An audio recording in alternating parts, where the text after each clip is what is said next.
बहुत सारी दुआओं के साथ कि हमेशा खुश रहें, मुस्कुराते रहें। मैं इसराज बात कर रही हूँ। आज की इस वीडियो में मैं स्पेशली उन यंग मदर्स के लिए और उन नौजवान लड़कों के लिए हमारी ये वीडियो होगी, क्योंकि हमारे साथ आज फ़रीदा मेरे साथ हैं। ये यंग मदर है जिनके बहुत छोटे बच्चे हैं। फ़रीदा, किस एज के आपके बच्चे हैं? मेरे 2 बच्चे हैं, एक 8 साल का 8 साल की लड़की है और एक 2 साल की। अच्छा, 1-2 साल की है, देखें। हुँ। और फिर इन्होंने ये कहाँ से मूव हुई, क्यों मूव हुई, ये भी इस पे बात करेंगी बीच में चल के आगे। और फिर वहाँ पर ये क्या करती थी बैक होम में, और फिर उन्होंने यहाँ कनाडा में आके अपना करियर चेंज किया। तो क्या आसान है इतना करियर चेंज करना हमारी लड़कियों के लिए, और हमारी स्पेशली उन यंग मदर्स के लिए जिनके छोटे-छोटे बच्चे हैं? किसी का 2 साल का, 4 साल का देखे बच्चे हैं और वो 2-3 जॉब्स भी कर रही हैं, और डिफरेंट छोटे-छोटे जो है वो एक तरह से बिज़नेस भी कर रही हैं। तो हम इनसे जानेंगे कि फ़रीदा से कि ये सब चीज़ें कितनी आसान हैं, या क्या ये पॉसिबल है, कितनी अपॉर्च्युनिटीज़ हैं कनाडा में आके हमारी लड़कियों के लिए या हमारी यंग मदर्स के लिए। तो अस्सलाम वालेकुम फ़रीदा। वालेकुम अस्सलाम, कैसी हैं आप? हाँ, शुक्र अल्लाह का। सबसे पहले तो ये मैं आपको थैंक यू कहूँगी कि आप इतने छोटे बच्चों के होते हुए आपने टाइम निकाला, क्योंकि मैंने फ़रीदा को कहा कि आप, क्योंकि फ़रीदा उस एज में है और छोटे बच्चे हैं, तो मैंने कहा कि जब ये खुद बताएँगी कि ये कितनी कंफर्टेबल हैं, कैसे मैनेज कर सकती हैं, तो वो आपको जो हमारे आने वाले हैं इमिग्रेंट होके वो इंडिया, पाकिस्तान से, बांग्लादेश से, या जो मुझे फ़ॉलो करते हैं, जो मुझे देखते हैं, तो उनको इनकरेजमेंट मिलेगी, उनको हिम्मत होगी। क्योंकि बहुत सारे क्वेश्चन आते हैं कि हमारी बच्चों के लिए कनाडा कैसा है, हमारी यंग लड़कियों के लिए, औरतों के लिए, या छोटी जो यंग माएँ हैं उनके लिए। तो फ़रीदा, आप सबसे पहले तो ये आप मुझे बताएंगी कि आप कहाँ से कनाडा मूव होके यहाँ पर आई, थोड़ा सा शॉर्ट में, ताकि हमें, क्योंकि काफ़ी सारी चीज़ें हमें वो कवर बिल्कुल, करनी है। बिल्कुल, तो और फिर वहाँ पर क्या करती थी, और यहाँ पर आके आपने वो क्यों चेंज किया अपना करियर? बिल्कुल। तो अस्सलाम वालेकुम सबको, मेरा नाम फ़रीदा सलीम है। वैसे तो हम पाकिस्तान से हैं, लेकिन मेरा जो करियर ज़्यादातर 10-12 साल का अरसा रहा वो दुबई में रहा। मैं एक एजुकेटर हूँ, तो पढ़ाने में थी। लेकिन दुबई के अंदर जो है फिर इंक्लूजन की एक फ़ील्ड बहुत इम्पॉर्टेंट है वहाँ पे, यानी कि वो बच्चे जो कि अलग तरह से पढ़ सकते हैं, जो मेन स्ट्रीम तरीके से नहीं पढ़ते हैं, उसको डिफरेंट उनकी न्यूरो डाइवर्स नीड्स होती हैं, कुछ लोग उसको स्पेशल नीड्स कहते हैं। तो उनके लिए जो काम करना होता है मेरी, उसमें काफ़ी स्पेशलाइजेशन मेरी रही। उसमें काउंसलिंग आ जाता है, उसमें उनकी टीचर ट्रेनिंग आ जाती है, उसमें उनकी एजुकेशनल प्लान आ जाते हैं। तो मैं काफ़ी डायनामिक मेरा रोल वहाँ पे था। और उसके बाद जब हम कनाडा में आए, तो कनाडा में चीज़ें बहुत डिफरेंटली काम करती हैं। काम तो करती यहाँ पे जैसे वहाँ पे जो क्वालिफ़िकेशंस, जो चीज़ें हम वहाँ पे एक्सेप्टेबल हैं, यहाँ पे अक्सर वो एक्सेप्टेबल नहीं होती है, क्योंकि यहाँ की लाइसेंसिंग बॉडीज़ के अलग रेगुलेशंस हैं। तो रेगुलेशन। जैसे मैं दुबई के अंदर यूएई की लाइसेंस्ड एजुकेटर थी, लेकिन यहाँ पे वो रिक्वायरमेंट्स जो हैं उनकी डिफरेंट हैं। जैसे उनको एक बीएड का एक सर्टेन स्ट्रक्चर ऑफ प्रोग्राम चाहिए कि भाई बीएड है तो उसमें इतने आवर्स का प्रैक्टिकम हो और ये हो और वो हो। तो उसके लिए मैंने फिर सोचा, मेरे बच्चे भी छोटे हैं जैसे कि उन्होंने बताया, तो एक प्रॉपर 9 to 5 जॉब यहाँ पे छोटे बच्चों के साथ करना थोड़ा डिफिकल्ट हो जाता है, क्योंकि यहाँ पे उस तरह का सपोर्ट हमारे पास नहीं है कि भाई घर में काम करने के लिए हेल्पर्स आपके पास मौजूद हैं। तो सब कुछ खुद करना है, ड्राइविंग से लेके बाहर के काम, घर के काम, तो वो थोड़ा डिफरेंट हो जाता है। तो हमने इसलिए सोचा कि हम थोड़ा सा करियर चेंज करें, और ऐसी चीज़ जो जो हम स्किल है हमारे पास, उसको हम यहाँ पे डिफरेंट तरीके से लेके चले। तो अब मैंने एक छोटा मेरा बिजनेस है काउंसलिंग का। उसमें मैं फैमिली काउंसलिंग, मैरिज काउंसलिंग, बच्चों की आइडेंटिटी क्राइसिस बहुत होते हैं यहाँ पर आके कि भाई हम तो ऐसे रहते थे, आप लोग ऐसे रहते थे और यहाँ पे अब ऐसे रह रहे। तो टीन्स के साथ मेरा काफ़ी काम रहता है। ये जो 14-15 साल से 12 बिल्कुल। साल के बाद जो 13-14-15 साल के जो बच्चे हैं, उनके साथ बिल्कुल, काउंसलिंग करना। बिल्कुल। और उनकी फैमिलीज़ के साथ कि भाई हमें भी फैमिलीज थोड़ा चेंज होना पड़ेगा, उन्हें भी थोड़ा रोकना पड़ेगा, लेकिन रोकना। एक मिडल ग्राउंड, एक बीच का रास्ता निकालना पड़ता बिल्कुल, है। बिल्कुल। तो उस तरह की काउंसलिंग, और साथ में मैंने यहाँ पे पर्सनली जैसे एडिक्शन काउंसलिंग, जो नशे वगैरह की चीज़ें होती हैं, उससे छोड़ने के लिए लोगों को हेल्प करने में, क्योंकि वो भी यहाँ पे काफ़ी रियल चैलेंज है, काफ़ी आपको दिखेगा आप जिस भी शहर में रहते हो कनाडा के।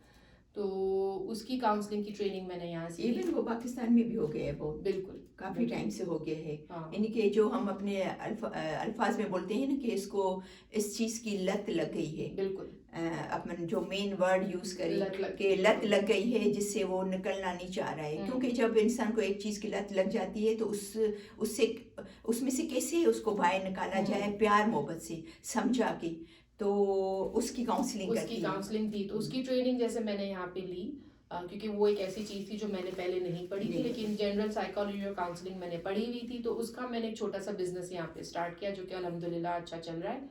और तो यही मैं इंकरेजमेंट दूंगी लोगों को, और भी हौसला अफजाई करूंगी उनकी, कि जब आप यहाँ पर आते हैं तो ये सोच कर आएँ कि जो आपकी क्वालिफिकेशंस हैं उसको आपके अपने लोग तो मानते हैं, लेकिन अगर आप उसकी लाइसेंसिंग चाह रहे हैं तो हो सकता है कि उसकी जो रिक्वायरमेंट्स हैं वो डिफरेंट हो। तो उस पर थोड़ी सी रिसर्च करके आएँ, और ये भी जहन बना कर आएँ कि यहाँ पर चूँकि लाइफस्टाइल रहने का तरीका डिफरेंट है, तो वो 9 to 5 जॉब की जगह आप ऐसी अपॉर्चुनिटीज़ के लिए अपना जहन खुला रख कर आएँ कि जहाँ तो आप अपना कोई छोटा सा सेटअप बिजनेस कर सकें। वो बहुत आसान है, उस पर हम बात करते हैं।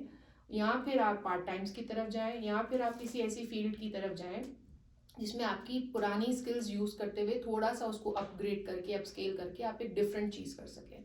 तो मेरा मशवरा जो लोग यहाँ आ रहे हैं उनके लिए यही है कि वो थोड़ा सा ये दिमाग बना कर आए अपना। तो फरीदा, यहाँ पर मैं आपसे ये क्वेश्चन करना चाहूँगी कि एज ए यंग मदर, या हमारी नौजवान लड़कियाँ जिन्होंने शादी नहीं भी की या की हैं और छोटे छोटे बच्चे हैं, तो क्या इतना आसान है करियर चेंज करना कनाडा में आके? करियर चेंज करना देखिए आसान मुश्किल से ज़्यादा इम्पोर्टेंट ये होता है कि रिसोर्सेज अवेलेबल हैं कि नहीं, और उसके लिए जी बिल्कुल अवेलेबल है। आपको मेहनत करनी पड़ेगी, आपको दोबारा से चीज़ें थोड़ी पढ़नी पड़ेंगी। आपको यहाँ पे स्टूडेंट लोन्स वगैरह मिलते हैं, तो फाइनेंशियल हेल्प मिल जाती है, लेकिन आपके पास रिसोर्सेज हैं। ऐसा नहीं है कि आपके पास रिसोर्सेज नहीं है। हम ये कहें कि मौके हैं, ज़्यादा अपॉर्चुनिटीज बहुत सारी हैं, मौके हैं। और साथ में ये भी है कि जैसे आप जिस वक्त पढ़ रहे हैं तो उस वक्त ऑब्वियसली आप फुल टाइम जॉब नहीं कर सकते, तो उस वक्त आपको इनकम सपोर्ट भी मिल जाता है। तो गवर्नमेंट की तरफ से आपको रिलीफ मिल जाता है, आपको हेल्प मिल जाती है, लेकिन ये आपको ये सोच के आना है कि मुझे कुछ ना कुछ करना पड़ेगा। ऐसा नहीं होगा। ऐसा है कि भाई आप आए, आपने कुछ दूसरी पढ़ाई नहीं की या दूसरी कोई स्किल अपग्रेड नहीं किया, तो ऐसा नहीं कि आपको जॉब नहीं मिलेगी, आपको मिल जाएगी। लेकिन अगर आपको आगे बढ़ना है, या आपको अपना कंफर्ट, जैसे भाई मुझे मेरी आसानी भी चाहिए ना, कि मेरे घर में बच्चे हैं, मुझे उनका भी देखना है, तो मैं एक प्रॉपर 9 to 5 पे नहीं जा सकती हूँ, या मैं लेट आवर्स बैठ के काम नहीं कर सकती, राइट। तो या मैं ऐसी शिफ्ट्स पे काम नहीं कर सकती हूँ, जैसे अगर आप नर्सिंग की तरफ है तो आप नाइट की शिफ्ट्स फिर आप अवॉइड करते हैं। तो फिर आप उस तरह की चीज़ों में फिर आपको ये कि आपको अपना एक छोटा कंफर्टेबल जोन भी रखना है कि भाई मैं अपनी आसानी, अपनी मर्जी के हिसाब से जब चाहा तब काम करूँ, ये फ्लेक्सिबिलिटी हो मेरे पास। तो उसके लिए थोड़ा सा अपने आप को अपस्किल करना पड़ता है। बिल्कुल, क्योंकि मेहनत तो आप चाहे पाकिस्तान में है, चाहे इंडिया में है, चाहे कनाडा में है, तो जितनी आप ज़्यादा मेहनत करेंगे उतना ही आप कामयाब होंगे, जाहिर बात है, समझे ना। लेकिन सबसे अच्छी बात यह है कि हमारे बैक होम में अनफॉर्चुनेटली हम लोग को इतनी अपॉर्चुनिटीज़ नहीं मिलती हैं, हमें इतने मौके नहीं मिलते हैं गवर्नमेंट की तरफ से भी, और हमारा जो कल्चर ऐसा है, ये सब चीज़ें इसमें आ जाती हैं। तो यहाँ पर आपको मौके ज़्यादा मिलते हैं। सिर्फ करने वाला एक इंसान चाहिए, एक बंदा चाहिए, चाहे लड़की हो चाहे लड़का हो, करने वाला चाहिए। उसको खुद को शौक होना चाहिए कि मुझे कितना आगे बढ़ना है, और मेरे गोल्स क्या है, मैं कहाँ पर अपने आप को देखना चाहती हूँ फ्यूचर में। जैसे हमारे वहाँ पे एक ख्याल होता है कि एक बार अगर मैंने MBA कर लिया तो बस जिंदगी भर के लिए वो मेरी पढ़ाई अब खत्म हो गई। यहाँ पे ऐसा नहीं है, और अब बहुत सारे दुनिया के हिस्सों में ऐसा नहीं है। आपको छोटे मोटे सर्टिफिकेट्स, कोर्सेज, अपने आप को करंट रखने के लिए, अप टू डेट रखने के लिए कि आजकल क्या हो रहा है, न्यू चीज़ जिस भी फील्ड में आप हो उसके लिए ज़रूरी है। इसके अलावा भी एक बात मैं बताना चाहूँगी आपके व्यूअर्स को कि पाकिस्तान, इंडिया और उन सारी जगहों के मुकाबले में जहाँ से हम लोग यहाँ आते हैं, यहाँ की जॉब मार्केट बहुत डिफरेंट है। तो यहाँ पे कुछ चीज़ें हैं जिसके बारे में हमें पता हो तो हम पहले से प्लान करके आ सकते हैं। पहली बात ये कि अगर आप किसी ऐसे प्रोफेशन में हैं जो कि लाइसेंस्ड प्रोफेशन है, यानी कि जिसके बगैर आपको जॉब नहीं मिलेगी, जिसमें नर्सिंग हो गया, जिसमें टीचिंग हो गया, पब्लिक स्कूल्स के अंदर, उन सब की रिक्वायरमेंट्स ऑनलाइन अवेलेबल होती हैं। हर प्रोविंस की रिक्वायरमेंट्स यूजुअली डिफरेंट होती हैं। यानी कि जो बॉडी, जैसे अगर एल्बर्टा में है हम लोग तो उसकी लाइसेंसिंग बॉडी अलग है, ओंटारियो की अलग है, ब्रिटिश, इस तरह से सारे प्रोविंसेस की अलग है। और अच्छी बात उसमें ये है कि आप उसके लिए वहीं से अप्लाई कर सकते हो। तो अगर आप चाहें कि भाई मेरा यहाँ आके टाइम कम वेस्ट हो या मुझे पता हो कि मुझे क्या करना है, तो आप वहीं से अप्लाई करें, रिसर्च करके, बिल्कुल रिसर्च करके जो चीज़ें आप वहाँ से कर सकते हैं, जो डिग्रीज वगैरह वहाँ से बेच के वेरीफाई करवा सकते हैं, वो काम कम से कम करवा लें, ताकि आपको पता हो कि भाई एक्सेप्ट होगा नहीं होगा, आगे जाके मुझे इसमें चेंज करना है या मैं वो पढ़ाई वहाँ से कर लूँ या जो भी है। आपकी टाइम खराब नहीं हो, बिल्कुल आपका टाइम खराब, और आपको पता हो कि आपने क्या। और फिर दूसरी बात ये कि एक तो टाइम खराब होता है और फिर पता नहीं होता है ना, तो परेशान होते हैं काफ़ी लोग, मुझे मैसेज करते हैं कि भाई हम यहाँ पर आए हैं तो हमें जॉब नहीं मिल रही है, हम यहाँ पर आए तो यहाँ पर एडमिशन नहीं मिल रही है, हम यहाँ पर आए तो जो डिग्री लेके आए वो रिकॉग्नाइज नहीं हो रही है। तो ये सब चीज़ें जैसे फरीदा बता रही हैं कि भाई ये सब चीज़ें आप अगर आप वहाँ से देख के आती हैं ना, तो आपके लिए आसानी पैदा हो जाती है, आपके लिए मतलब आपको पता रहता है, फ्रस्ट्रेशन नहीं होती। यस। और दूसरा ये कि कुछ ये तो उन ऑक्यूपेशंस या प्रोफेशंस के बारे में हो गया जिनका लाइसेंस होना ज़रूरी है। कुछ चीज़ें ऐसी हैं जिसमें लाइसेंस होना ज़रूरी नहीं है, लेकिन अगर आपके पास यहाँ की जो सर्टिफाइंग बॉडी है, जो एक प्रोफेशनल क्वालिफिकेशन को सर्टिफाई करती हैं, उन बॉडीज़ की सर्टिफिकेशन हो तो आपकी वैल्यू ज़्यादा बढ़ जाती है मार्केट के अंदर।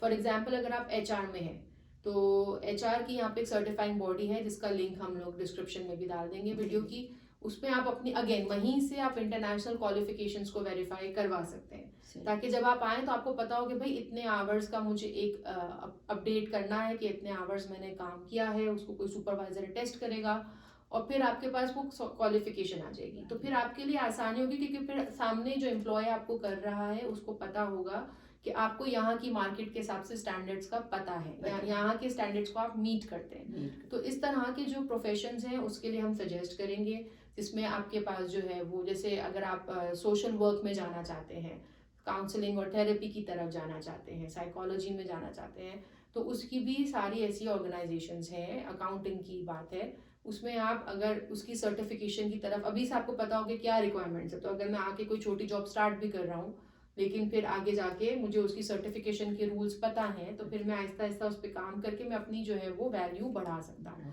तो वो सब चीज़ें भी ऑनलाइन अवेलेबल हैं और वो मोस्टली अलग अलग प्रोविंसेस की अलग अलग होती है। तो अगेन थोड़ा सा रिसर्च करके ये दिमाग बनाएं कि आपने आना कहाँ है, और फिर उसके हिसाब से रिसर्च करके उन चीज़ों की तैयारी करके और साथ में आए। Thank you Farida. और आपने मुझसे शेयर किया था कि यहाँ पर कल आपने जो मुझे शेयर किया कि भाई इसके अलावा एक स्पेशली अगर यंग मदर या जो हमारी स्पेशली आज की जो वीडियो है, ये वीडियो सबके लिए, हर एज वालों के लिए है, इवन मेरी एज वालों के लिए भी है, 50+ 60+ सबके लिए है, क्योंकि यहाँ पर कनाडा में तो सबके लिए अपॉर्चुनिटीज़ हैं।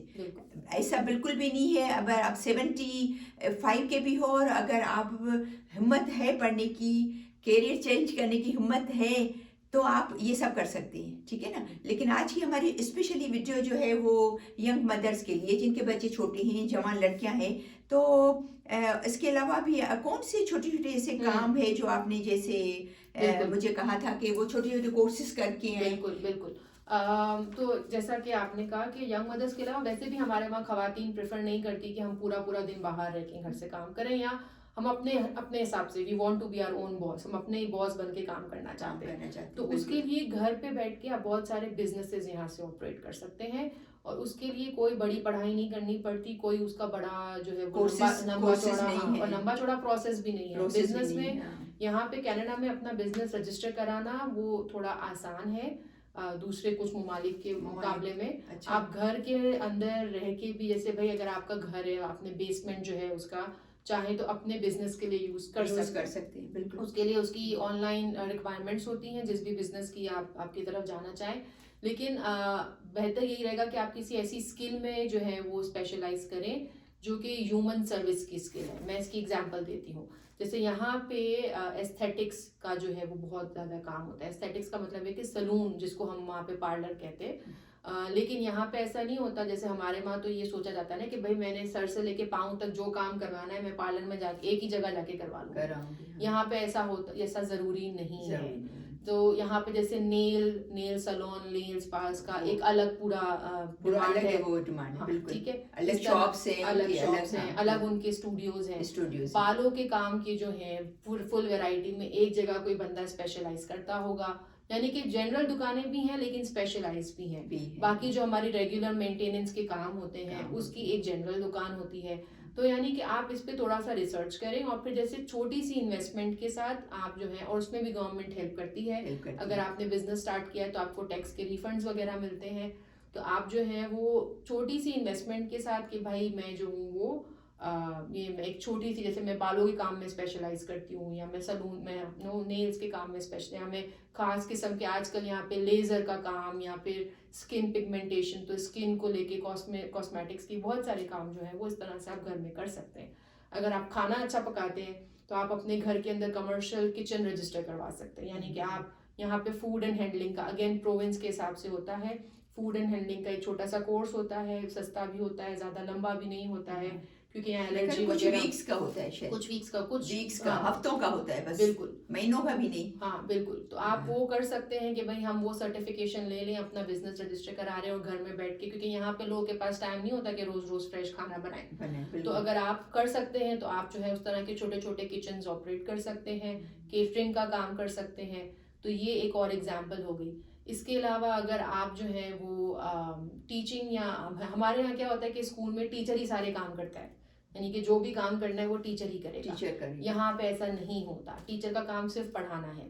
तो अगर किसी बच्चे को स्पेशल नीड है या वो अलग तरीके से पढ़ता है तो उसका टीचर अलग होता है, काउंसलर अलग होता है, जगह जगह वो बच्चा थेरेपी के लिए जाता है, या बड़े होते हैं वो लोग वो थेरेपीज के लिए जाते हैं तो उसकी थेरेपिस्ट अलग होते हैं। तो अगर आप थोड़ी सी रिसर्च करेंगे भाई मैंने आरबीटी है या सीबीटी है या एबी है, ये सारी थेरेपीज होती हैं, या लैंग्वेज है, लैंग्वेज एंड बिहेवियर थेरेपीज है, इस तरह की चीज़ों के अगर आप रिसर्च करें, ये छोटे छोटे सर्टिफिकेट्स होते हैं। यूजुअली आप वहीं पे बैठ के, जहाँ पर अभी आप हैं, ऑनलाइन ऐसी इंस्टीट्यूशन जिसको कनाडा रिकॉग्नाइज करता है, इंटरनेशनल अवार्डिंग बॉडीज होती है, वहां से कोर्सेज कर ले तो यहाँ आके आप सीधा उसी फील्ड में जॉब कर सकती है। बिल्कुल जॉब भी कर सकती है, अपने घर में भी जो पॉसिबल है करना, हाँ, तो वो भी कर सकती है। और ये ऐसी जॉब्स है जो आप पार्ट टाइम बेसिस पे भी कर सकते हैं, यानी कि जरूरी नहीं है कि आपको फुल डे वहाँ जाना है, आप पार्ट टाइम आवरली बेसिस पे भी ये जॉब कर सकते हैं। बच्चों को भी आप टाइम दे रहे हो, साथ में वो भी कर रहे हैं, तो बच्चे ये स्कूल जाते हैं और आपका टाइम ज्यादा वेस्ट, और फिर आपने एक बार यहाँ पे देख लिया कि क्या हो रहा है तो आप उसके हिसाब से कर सकते हैं। एक और चीज जो आप कर सकते हैं वो teaching English as a second language का कोर्स होता है, बहुत अगेन इजी है, ऑनलाइन है, ब्रिटिश अपनी काउंसिल वगैरह वहाँ पे करवाते हैं। आप लोग चेक कर लो, वो अगर आप जिस प्रोविंस में आ रहे हो वो उसको रिकॉग्नाइज करती है,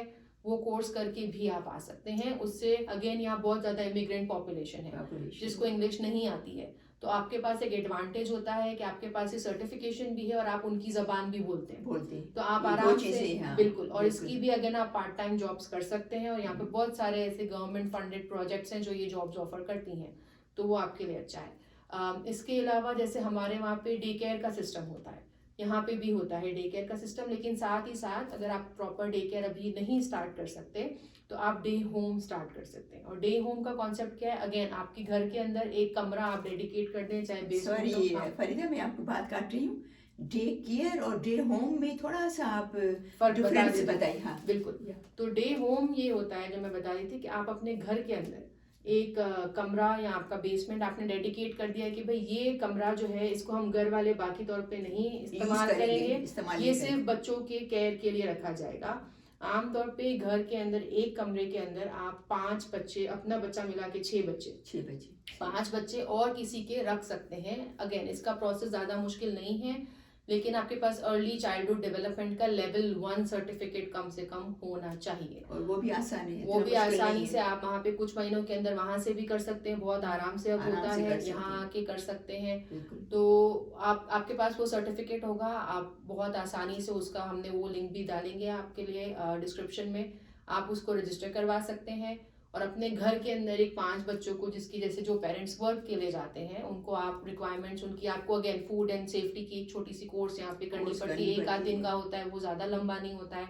म्यूनसिपालिटी के आपको एक चेक होता है कि भाई आप सफाई कर रहे हैं, चीज़ों को क्लीन कर रहे हैं, इतना मुश्किल कोई काम नहीं है। उनका जो स्टैंडर्ड है उनको मेंटेन करें बेसिकली। बिल्कुल। और फिर आप गवर्नमेंट से चूंकि रजिस्टर्ड होते हैं तो आप जो है यहाँ पे चूंकि लोगों को सब्सिडी मिलती है कि आप अपने बच्चे को चाइल्ड केयर में छोड़ के काम पे जा रहे हैं तो आपको उस पर डिस्काउंट मिलता है। तो अगर आपका रजिस्टर्ड बिजनेस होगा तो आप भी वो डिस्काउंट अवेल कर सकते हैं। तो लोग आपके पास आराम से अपना बच्चा छोड़ के जाएंगे कि ये रजिस्टर्ड है, हम इन पे भरोसा कर सकते हैं।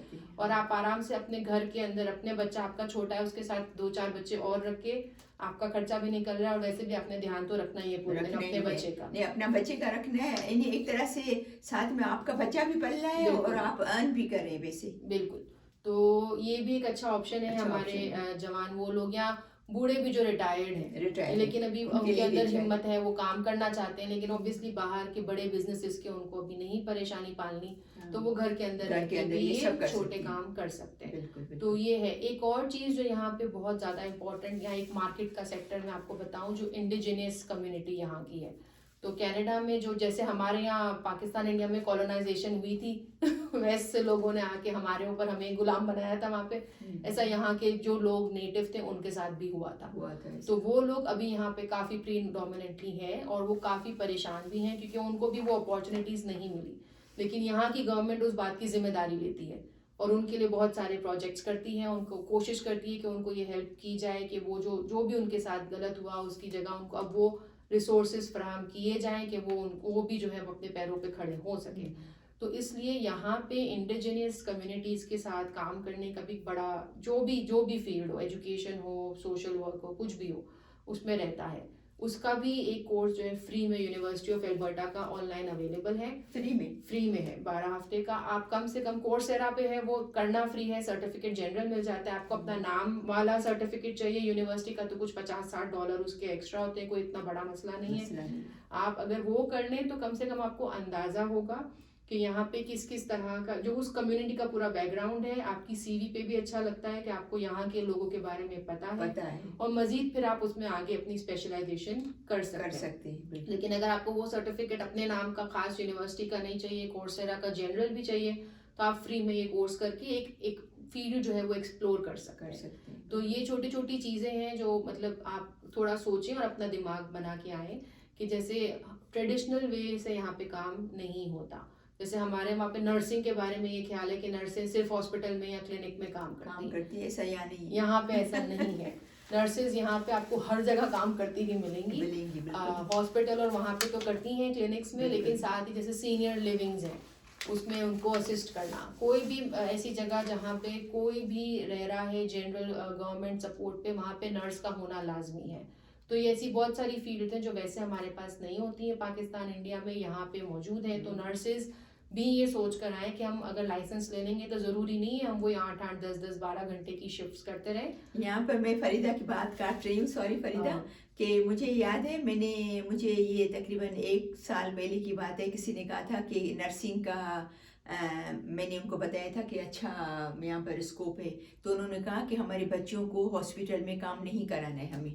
तो यहाँ पर फरीदा वाली बात कि फरीदा जैसे आपको बता रही है कि आपने ज़रूरी नहीं कि आपने नर्सिंग की है तो आप हॉस्पिटल में काम करें, ज़रूरी नहीं है। बहुत सारी अपॉर्चुनिटीज़ है, बाकी भी बहुत सारी फील्ड्स हैं जिसमें नर्सों की उनको ज़रूरत होती है यहाँ कनाडा में, तो वहाँ पर भी आप काम कर सकती है, ज़रूरी नहीं कि आप हॉस्पिटल में काम करें। बिल्कुल। और एक आखिरी फील्ड जो मैं मतलब एक जगह आपको बताना चाहूँ ये कि छोटे छोटे हम कोर्सेज की बात कर रहे थे।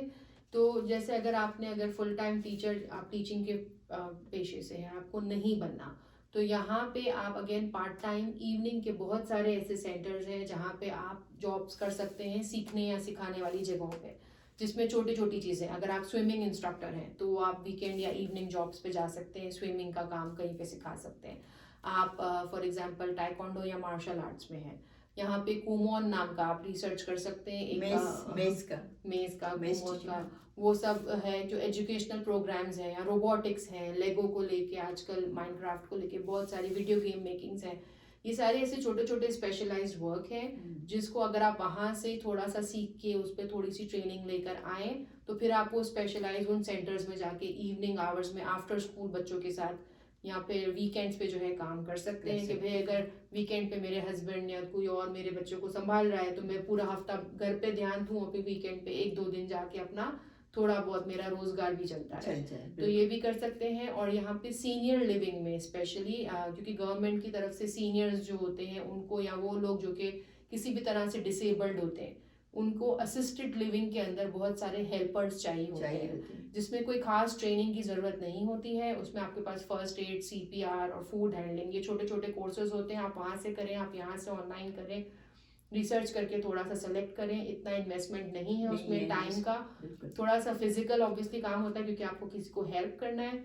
लेकिन अगेन एक वो भी है कि भाई मुझे बहुत ज़्यादा ट्रेनिंग नहीं लेनी है, मुझे बहुत ज़्यादा अभी पढ़ाई का शौक नहीं है मेरे अंदर, तो आप ये छोटे छोटे कोर्सेज करके भी अपने लिए वो असिस्टेड लिविंग वाली, हेल्प केयर एड वाली वो सारी एक्टिविटीज कर सकते हैं। Thank you so much Farida. और आपने जो मुझसे शेयर की थी तो वो भी मैं क्या करूँगी, वीडियो के एज ए फोटो उसका स्क्रीनशॉट लेके उसमें इसमें भी डालूंगी और नीचे उसमें भी डाल दूंगी, ताकि आपको ये सब जो शेयर की है फरीदा ने आपकी चीज़ें, इवन जो प्लान कर रहे हैं कनाडा आने के लिए भी, उनके लिए भी आसानी हो जाएगी। और जो यहाँ पर आ चुकी हैं और उनको समझ में नहीं आ रहा है, काफ़ी लोगों को बेचारों को समझ में नहीं आता है कि भाई हम कैसे स्टार्ट करें, क्या करें, उनको नई फैमिली में कोई ऐसा सपोर्ट करने वाला या बताने वाला नहीं होता है, तो फिर उनके लिए भी आसानी पैदा होगी।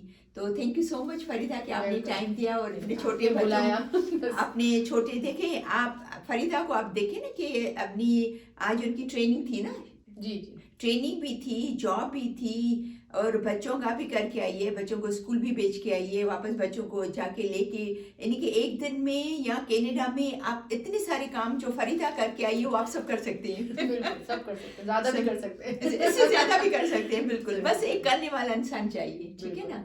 तो बहुत बहुत शुक्रिया फरीदा, आपके लिए भी दुआएं हैं कि अल्लाह करे आपको बहुत सारी खुशियाँ मिले, और आपने हमारे जो व्यूअर्स हैं उनको इतनी अच्छी नॉलेज दी, बल्कि कुछ ऐसी भी बातें हैं इतनी सारी, हालांकि मैं इतना रिसर्च करती हूँ, वीडियोस बनाती हूँ, लेकिन काफ़ी इसमें ऐसी भी बातें थी जो फरीदा ने शेयर की, वो मुझे भी पता नहीं था। तो शुक्र अल्हम्दुलिल्लाह, और मुझे उम्मीद है कि आपको उससे काफ़ी हेल्प मिलेगी। वो जो पेरेंट्स स्पेशली मुझे करते हैं कि हमारे बच्चों के लिए भी आप कुछ बताएं, तो काफ़ी उनको हेल्प मिलेगी, और अल्लाह करे आपको भी उसका ज़रूर फल मिलेगा कि आपने इतना अच्छा जो है उनको गाइड किया है, उनको शेयर की है अपनी चीज़ें। तो बहुत सारी दुआओं के साथ कि हमेशा खुश रहें, मुस्कुराते रहें। तो फिर इंशाल्लाह मिलते हैं नेक्स्ट वीडियो में, तब तक के लिए अल्लाह हाफ़िज़।